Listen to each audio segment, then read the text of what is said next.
Vidyarthi.in, and in this session we'll start from question number 2, which is on page number 102 of chapter number 8, motion. So the question for you is, under what condition or conditions is the magnitude of average velocity of an object equals to its average speed? हमें बताना है कि किस condition में या किन conditions में average velocity equals to हो जाती है एवरेज स्पीड के. तो what is average speed? It's the total distance covered in the total time which has taken. And what is average velocity? It is the displacement of an object. It is the displacement of an object in the total time taken. ठीक है. So किस तरह से मैं relation लिखूंगी वो आप यहाँ देखिए. Average speed is equals to total distance covered upon में टोटल टाइम टेकन. ठीक है. And what is average velocity? Average velocity is equals to displacement, total displacement कह लीजिए, डिस्प्लेसमेंट या total displacement divided by total time taken. Question में पूछा गया है कि किस कंडीशन में या किन कंडीशंस में average velocity becomes equal to average speed. तो देखिए सिर्फ एक ही कंडीशन के अंदर जब हमारा डिस्प्लेसमेंट जो है it is equals to total distance covered. That means when displacement becomes equals to the distance covered, उस कंडीशन के अंदर एवरेज स्पीड जो है वो इक्वल्स टू हो जाएगी एवरेज वेलोसिटी के.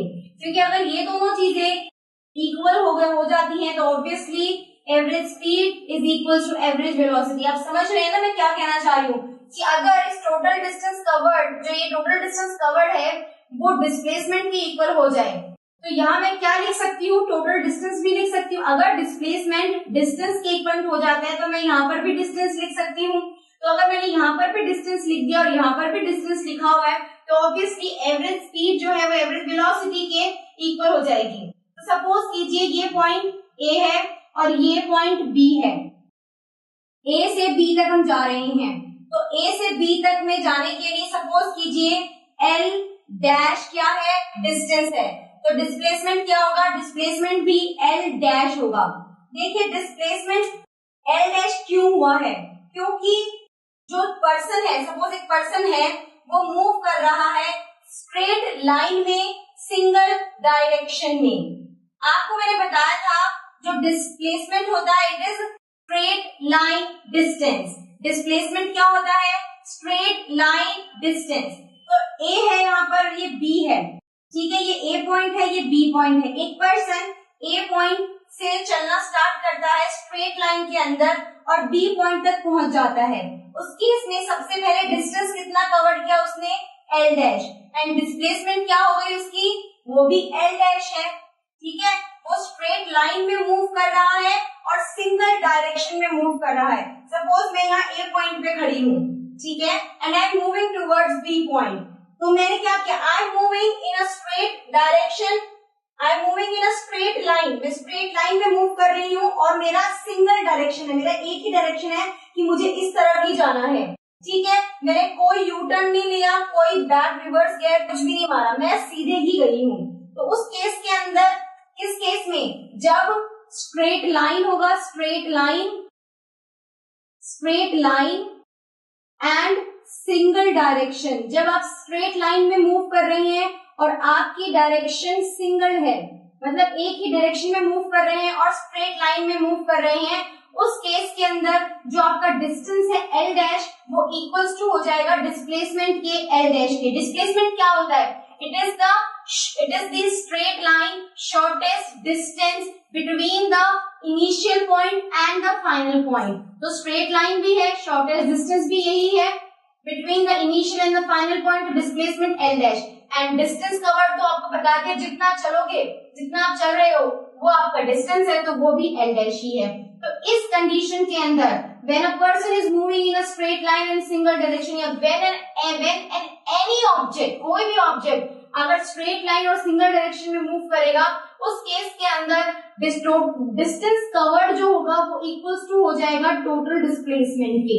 ठीक है, तो इस कंडीशन में क्या हो गया, डिस्टेंस किसके इक्विवेलेंट हो गया, डिस्प्लेसमेंट के इक्विवेलेंट हो गया है। तो बस जब ये वाली कंडीशन आएगी, इस वाली कंडीशन में जब डिस्टेंस डिस्प्लेसमेंट के इक्विवेलेंट हो जाएगा तब हमारा एवरेज स्पीड जो होगा वो इक्वल्स टू हो जाएगा एवरेज वेलोसिटी के। ठीक है, आज बात का और ध्यान दीजिएगा, एक नोट कीजिए बात को, जब अभी ये ए से एक पर्सन ए से चला बी पे पहुंच गया, उस केस के अंदर distance is equal to displacement, उसने यू टर्न नहीं मारा। अगर वो यू टर्न मार रहा है वापस वो यहाँ बी पे पहुंच गया, वापस वो बी से ए की तरफ आ रहा है, तो उसका क्या हो रहा है, उसका डिस्टेंस बढ़ रहा है और डिस्प्लेसमेंट कम हो रही है। जब वो ए से बी पे गया उस केस के अंदर डिस्टेंस डिस्प्लेसमेंट के इक्विवेलेंट है, लेकिन जब वो बी से वापस ए की तरफ आ रहा है उस केस में उसका डिस्टेंस जो है वो बढ़ गया, ज्यादा हो गया, लेकिन डिस्प्लेसमेंट जो है वो कम हो रही है क्योंकि वो वापस से आ रहा है, तो इस केस में डिस्प्लेसमेंट कम हो गई और डिस्टेंस बढ़ गया। ये सिर्फ नोट करने की चीज है, लेकिन for this question I have told you each and everything and I hope आपको ये क्वेश्चन समझ में आ गया होगा। So let's move on to the next question, question number 3 which is on page number 102।